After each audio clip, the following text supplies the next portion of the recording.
Silk. The name says it all. Silk is an embodiment of sheen, splendor, and luster.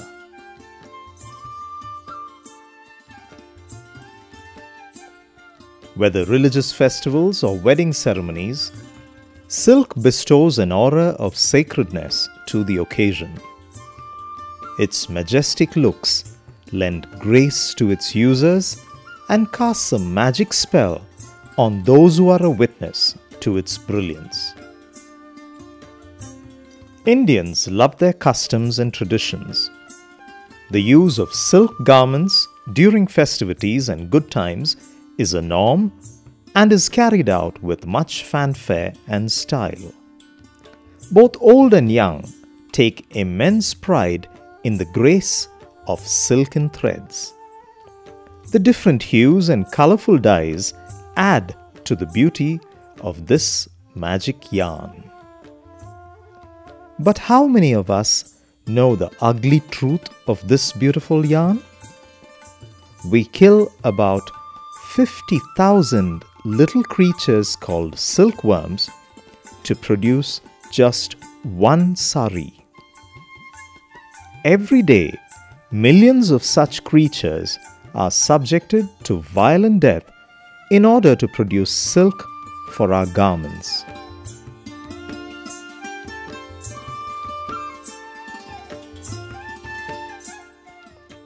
For us Indians, it is an uneasy compromise. In the land of the Mahatma, the silent screams of such innocent creatures are hard to ignore.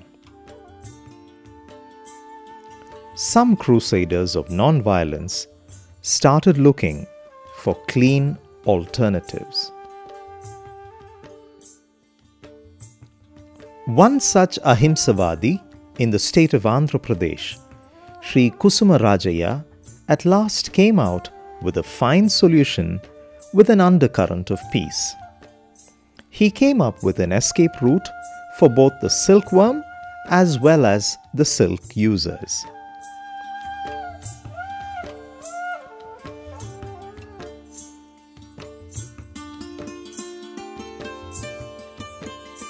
The worms now fly to live a life of newfound freedom, and the lovers of silk can still wear their lustrous clothes guilt-free.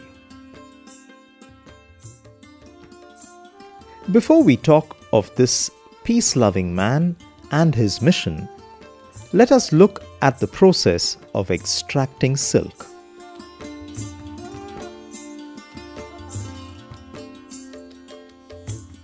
It is said that silk was discovered about 5,000 years ago, and legend has it that it happened in a garden in China, that while the princess was sipping her tea, when she plucked a cocoon from a mulberry tree, it somehow accidentally fell into her cup of tea. The princess was dazzled by the beauty of the spectacle in her teacup as strong white threads started unraveling. That little storm in her teacup went on to create big ripples all over the world as time passed by.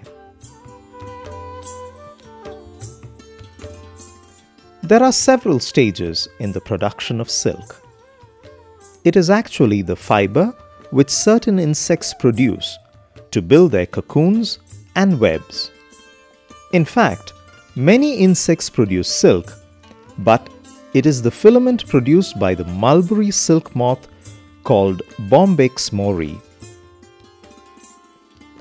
which is used by the commercial silk industry to produce the yarn. Silk filament comes from the cocoons built by the silkworms, which are not worms in a real sense, but only silk moth pupae.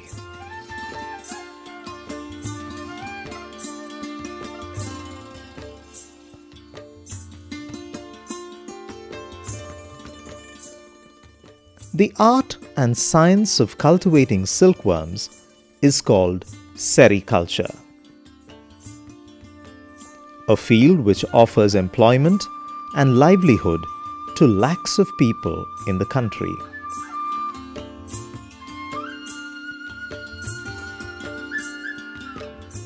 Let's see how it works.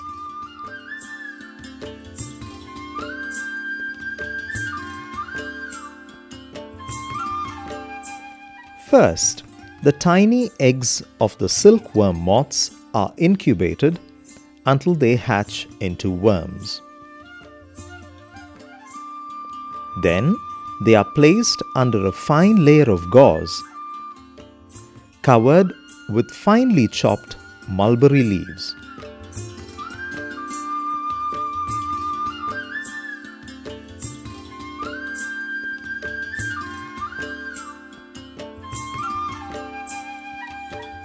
For 6 weeks, the caterpillars or the silkworms eat almost continually and voraciously.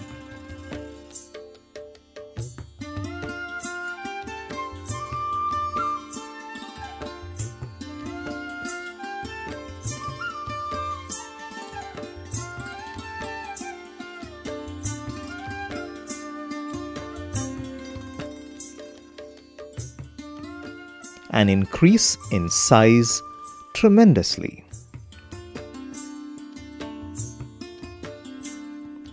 These worms are then made to build their cocoons, and they do it as one continuous length of silk filament.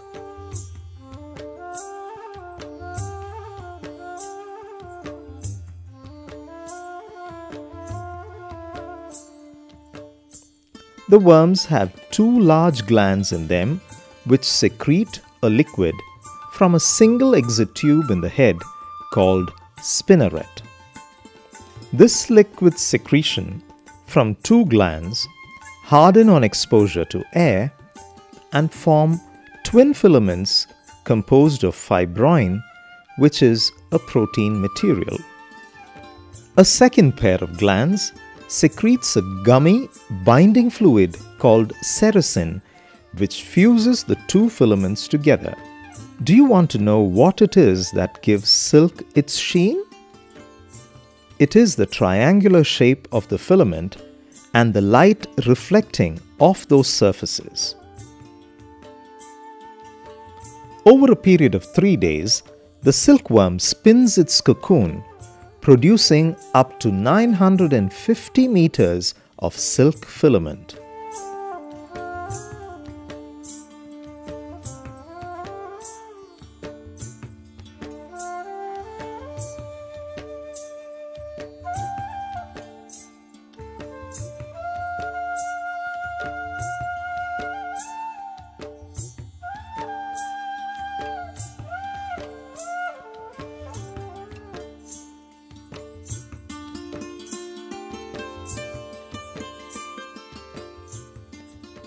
Supposing the moth were allowed to hatch, the silk strands would be broken and no silk would be obtained.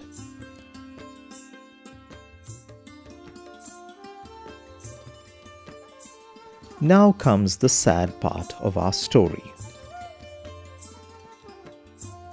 So, to preserve the silk strands, the pupae inside the cocoon are killed well before they hatch.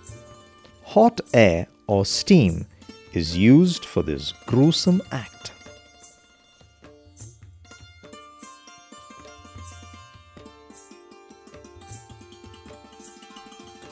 The silk is then unbound from the cocoon by softening the sericin and then delicately and carefully unwinding or reeling the filaments from the cocoons.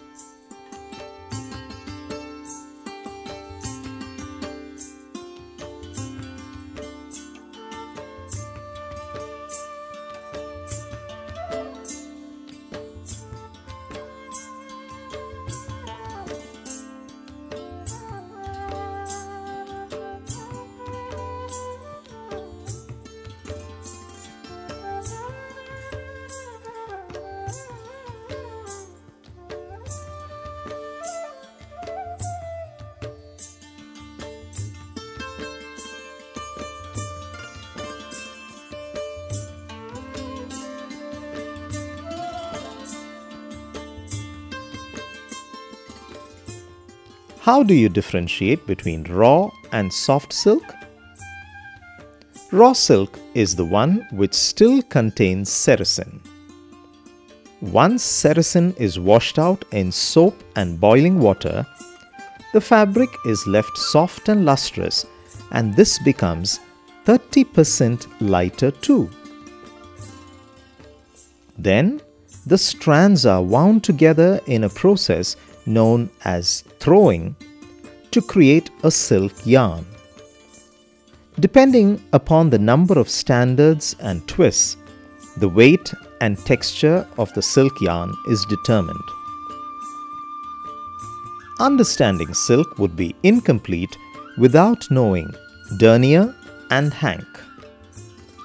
The thickness of silk filament is expressed in terms of denier, the number of grams of weight per 9,000 meters of filament, and spun silk is given a numerical designation based on the number of hanks, that is 840 yards length per pound of yarn.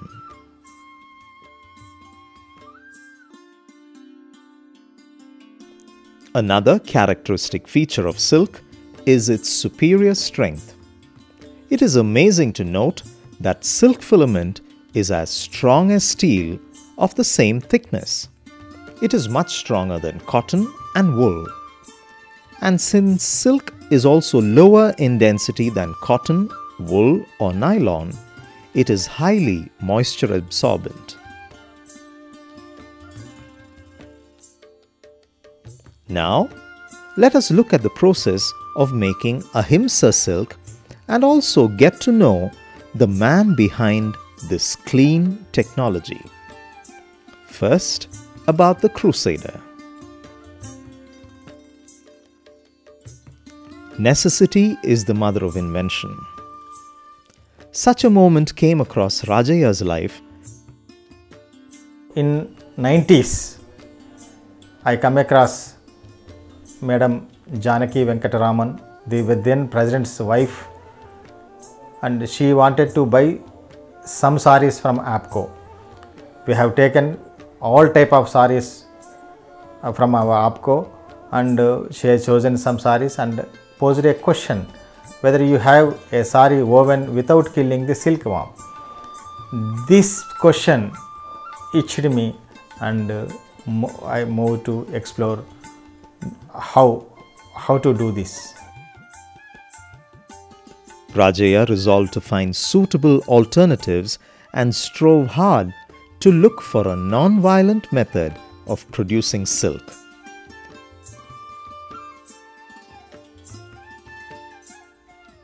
Meet Sri Kusuma Rajaya of Warangal, Andhra Pradesh. Born into a family of weavers, Rajaya pursued the dream of being an expert in weaving technology and went to Salem, Tamil Nadu, to complete his diploma in handloom technology. He later joined the AP State Handloom Weavers Cooperative Society as a technical officer and offered guidance to weavers in weaving new designs and quality control procedures. Since I am the handloomist, I know how the silk is made and how the other fibers are made. Then I attempted the ahimsa way, and I selected some cocoons. After piercing the cocoons, I made sample production of 2 sarees in 91-92. The entrepreneur Rajaya became a crusader for non-violent technology and projected his idea in 2006. Today, Rajaya is a beacon of hope to many small and medium-class weavers who aspire to market ahimsa fabrics among the niche clientele in different parts of the world. Today, though gradually, Rajaya's dream is being realized as scores of celebrity business magnates, politicians, and stars have made ahimsa silk their fashion statement. Now, let's take a look at the process of extracting silk the Ahimsa way. The Ahimsa method in the silk production process itself was the innovation. His approach was novel, fresh, and unexpected. The idea of putting an end to the violent death of the silkworms was the aha experience for Rajaya. The silken touch of Rajaya defined peace in a new context and altered the meaning of life itself. Putting the cocoon in hot water was a strict no-no for him. He patented the technology of spinning the yarn by allowing the insects to escape at the most appropriate time and then use the quality produce.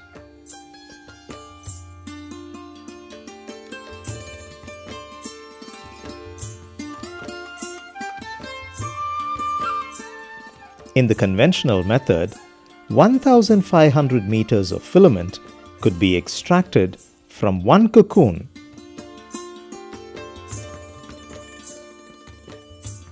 and over 95% of the yarn could be used.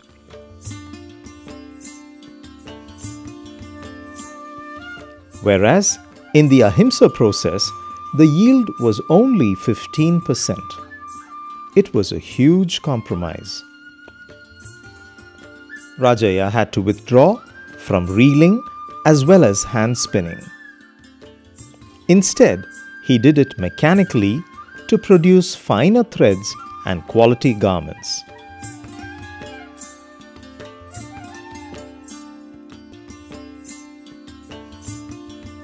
Though this process was costly and labor-intensive, it was very satisfying and filled him with a sense of freedom and peace.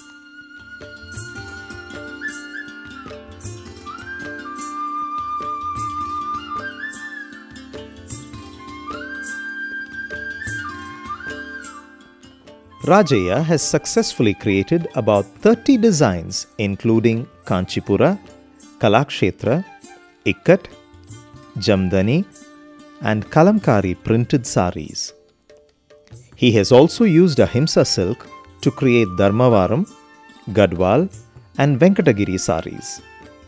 Other materials like salwar, kameez, stoles and dhotis were also created with Ahimsa silk. Since Ahimsa silk enjoys two distinct advantages, that is, they don't wrinkle easily, and secondly, they are more air permeable. These fabrics have attracted the attention of the couture conscious both in India and abroad. A way has been shown and a humane and compassionate alternative has been developed. It is time we all started respecting the spirit of Ahimsa. Let us join the crusade of this bold entrepreneur and declare to the world that we value life.